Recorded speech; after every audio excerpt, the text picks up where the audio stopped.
लक्ष्य का निर्धारण। एक बार की बात है, एक निसंतान राजा था।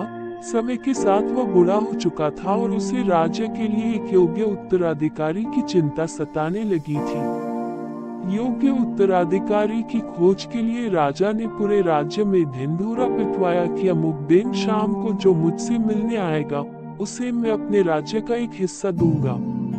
राजा के इस निर्णय से राज्य के प्रधानमंत्री ने रोष जताते हुए राजा से कहा, महाराज, आपसे मिलने तो बहुत से लोग आएंगे और यदि सभी को उनका भाग देंगे तो राज्य के टुकड़े टुकड़े हो जाएंगे। ऐसा अव्यावहारिक काम न करें। राजा ने प्रधानमंत्री को आश्वस्त करते हुए कहा, प्रधानमंत्री जी, आप चिंता न करें, देखते रहें क्या होता है।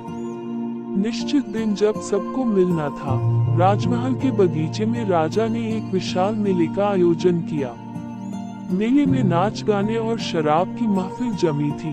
खाने के लिए अनेक स्वादिष्ट पदार्थ थे। मेले में कई खेल भी हो रहे थे, जिसके कारण राजा से मिलने आने वाले कितने ही लोग नाच गाने में अटक गए, कितने ही सुरा सुंदरी में, कितने ही आश्चर्यजनक खेलों में मशगूल हो गए तथा कितने ही खाने पीने, घूमने फिरने के आनंद में डूब गए। इस शाम का समय बीतने लगा, पर इन सभी के बीच एक व्यक्ति ऐसा भी था जिसने किसी चीज की तरफ देखा भी नहीं, क्योंकि उसके मन में निश्चित ध्येय था कि उसे राजा से ही मिलना है।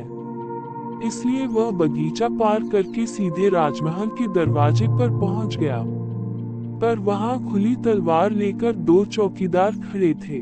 उन्होंने उसे रोका, पर वह रुकने वाला कहाँ था। उनके रोकने को अनदेखा करके और चौकीदारों को धक्का मारकर वह दौड़कर राजमहल में चला गया, क्योंकि वह निश्चित समय पर राजा से मिलना चाहता था।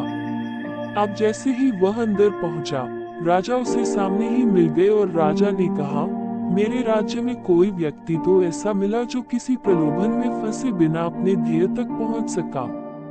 तुम्हें मैं आधा नहीं पूरा राजपाट दूंगा, तुम ही मेरे उत्तराधिकारी बनोगे। वह व्यक्ति खुश हुआ कि वह जिस लक्ष्य से आया था उसका फल मिल गया। वह बिना किसी रुकावट के चक्कर में आए अपने लक्ष्य को प्राप्त करने में सफल रहा। कहानी की सीख, उस व्यक्ति का दृढ़ संकल्प ही उसे उसके लक्ष्य पर स्थिरता बनाए रखी। यह शब्द दृढ़ संकल्प की गहराई को समझने वाला व्यक्ति अपनी मनचाही लक्ष्य को प्राप्त करने की क्षमता रखता है और प्राप्त भी कर लेता है, ठीक उस व्यक्ति की तरह।